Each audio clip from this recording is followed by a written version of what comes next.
teman-teman semua, Assalamualaikum warahmatullahi wabarakatuh. Kenali, namaku Ratna Ayu Supriyatun dan saat ini aku sedang menempuh studi di Universitas Negeri Yogyakarta, Prodi Pendidikan Teknik Sipil dan Perencanaan.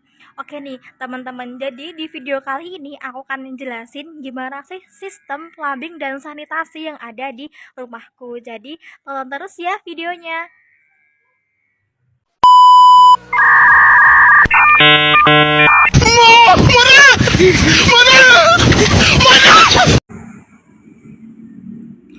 Nah, jadi ini adalah gambaran tampak depan di rumahku. Ini rumahnya, kemudian di depan itu ada warung dan itu langsung ada jalan raya, dan di pinggir jalan raya itu pastinya ada selokan kecil untuk pembuangan air di air sisa di rumah tangga. Oke. Oke teman-teman, aku mau ngasih tahu di mana letak sumurku. Nah, jadi ini adalah penampakan sumur yang ada di rumahku. Jadi ini dia adalah sumur galian karena di sini eh, masih apa ya, untuk stok air tuh masih bisa dijangkau, masih bisa dicari gitu. Dan mungkin kalau di daerah sini tuh untuk galian sumur cukup dalam ya, karena ya dari kondisi geografisnya sendiri tidak di dataran tinggi atau tidak sedang di daerah yang selatan-selatan sana di dekat pantai. Oke.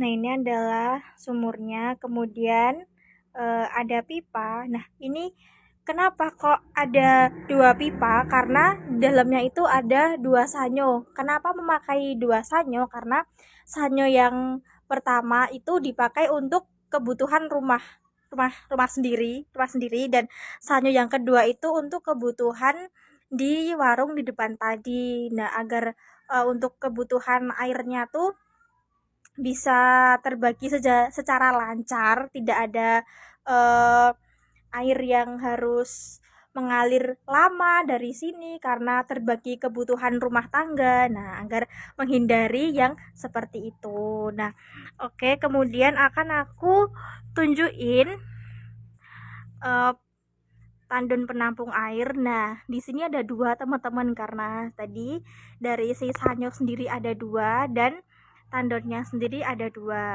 Nah, aku mau jelasin untuk tandon tandon air berwarna biru itu adalah kebutuhan dari untuk di warung depan tadi. Nah, untuk yang beton ini adalah untuk kebutuhan penyimpanan air di rumah sendiri. Oke. Nah, itu bisa dilihat juga teman-teman. Di situ ada di tandon yang beton ini itu ada pipa ventilasi. Nah, kenapa kok kita harus di tandon itu harus ada pipa ventilasi? Karena untuk mengatur tekanan dari si pipa dan aliran airnya sendiri gitu.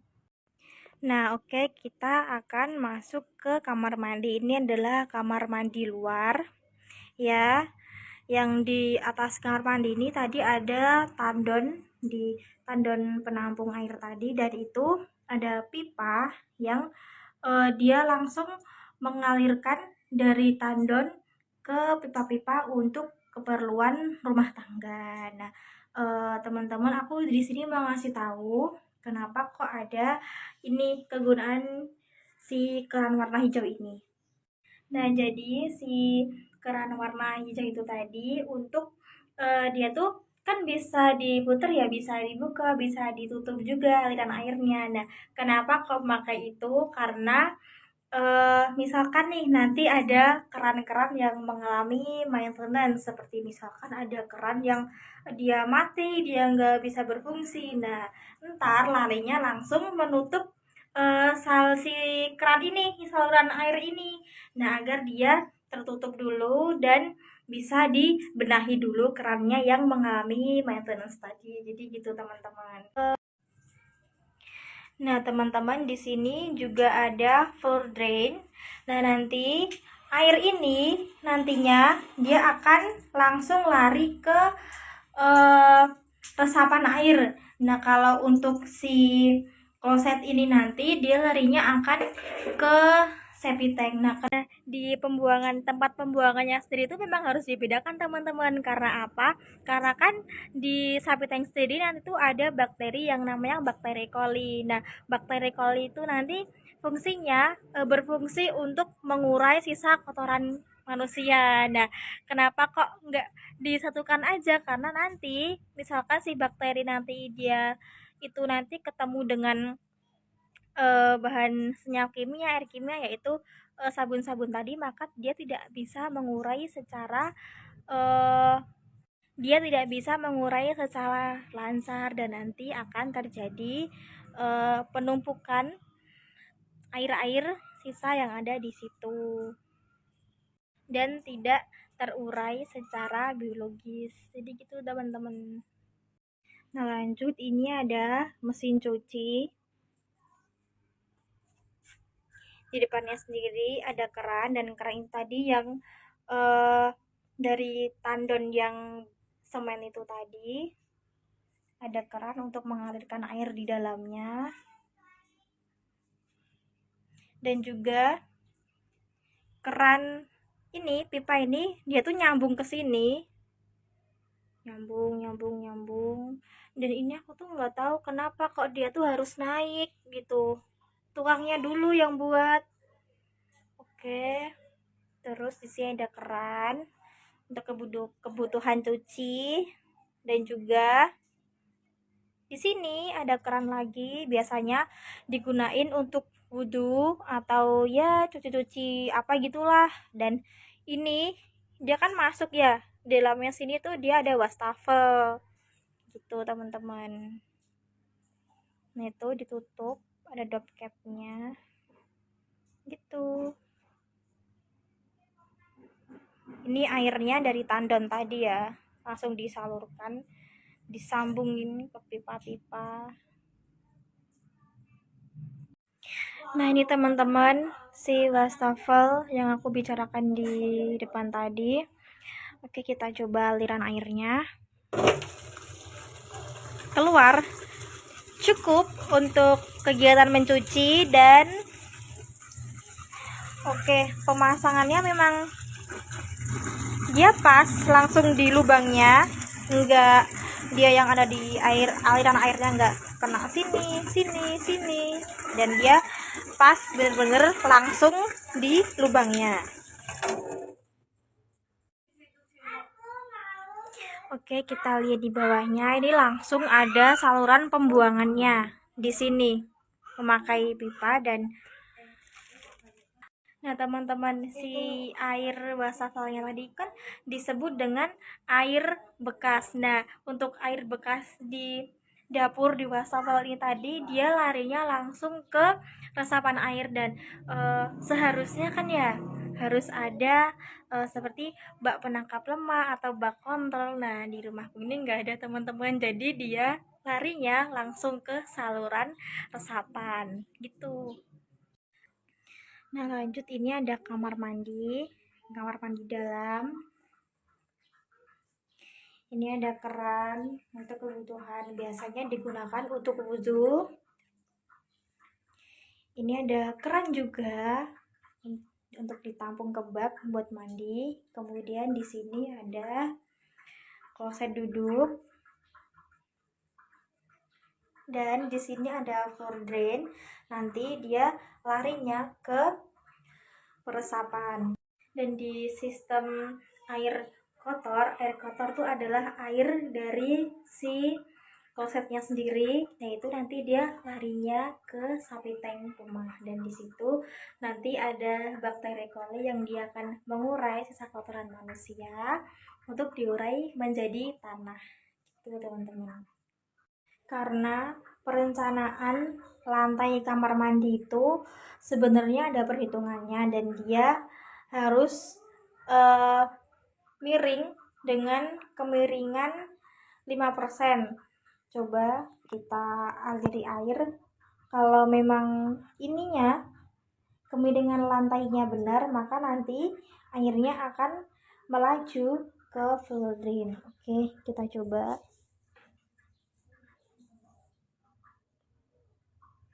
Oke, bisa dilihat ya teman-teman, airnya dia langsung mengalir ke floor drain. Oke.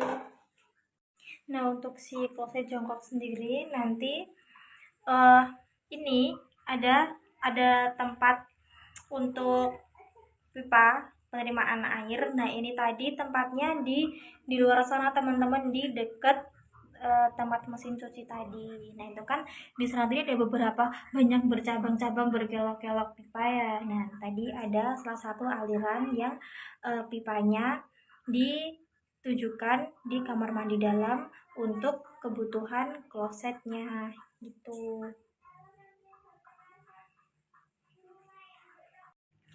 Nah, teman-teman, di belakang rumah di sini ada talang air. Nah, talang airnya itu penampakannya seperti ini. Nah, untuk talang airnya sendiri di sini ditutup ya, teman-teman, karena memang di sini enggak disambungkan lagi dengan talang-talang untuk menuju ke tempat-tempat yang lainnya, maka di sini ditutup, hanya berhenti aja di sini dan kemudian dialirkan ke sana. Nah, teman-teman, sebenarnya untuk perencanaan talang sendiri, dia juga mempunyai kemiringan tersendiri, yaitu di setiap 3 meter sekali, di setiap 3 meter talang air ini dia harus memiliki kemiringan 1 sampai 3 cm gitu, teman-teman, agar si air dapat mengalir. Nah, ini adalah penampakan dari titik terakhir talang air tadi. Nah, jadi untuk talangnya ini tadi dia tuh memang benar-benar langsung diterjunkan ke area sekitar sini. Nah, tapi sebenarnya kenapa sih kok nggak memakai pipa? Karena kan sebenarnya di talang itu nanti dia ada sambungan pipa lagi ke bawah dan biasanya dia disalurkan ke resapan air hujan di sekitar sini dan nantinya akan dialirkan ke selokan terdekat. Nah, kenapa di sini kok enggak seperti itu? Karena mungkin dirasa di sini masih berada di lahannya sendiri, tidak mengganggu di lahan tetangga. Jadi gitu, teman-teman. Nah, teman-teman, ini adalah penampakan dari sisi selatan rumah. Oke, di sana ada sapi tank dan resapan. Nah, bisa dilihat teman-teman, di sini ada talang air hujan.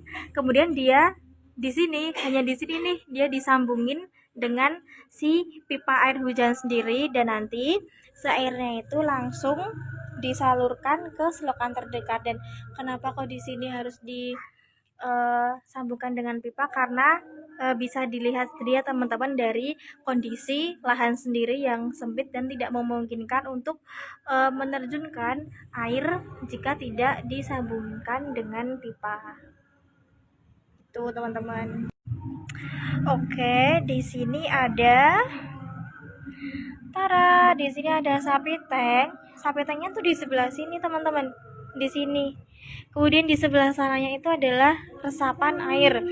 Nah, ini di sapi tank ini dia yang menerima air kotor. Nah, teman-teman, si sapi tank ini nih dia itu yang menerima air kotor dari si kloset itu tadi, dari kloset duduk, kloset jongkok. Nah, dia nanti pipanya akan mengalir ke sapi tank ini dan ini ada lubang. Ini adalah pipa ventilasi.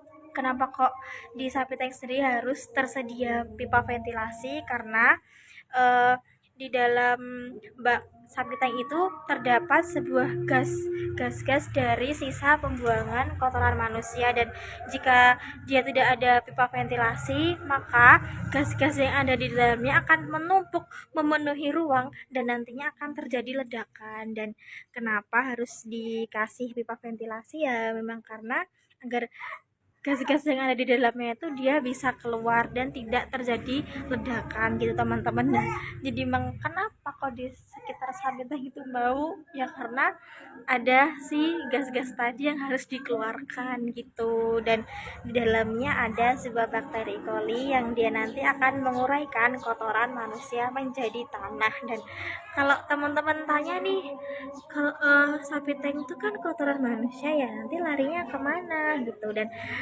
ada juga misalkan kalau mampet dia disedot. Nah,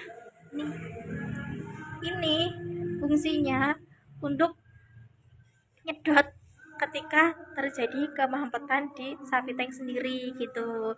Nah, misalkan kok tempatku nggak pernah mampet ya mbak, ya karena si kotoran yang ada di sapi tank tadi dia sudah terurai secara sempurna di sapi tank oleh si bakteri E. coli tadi gitu teman-teman.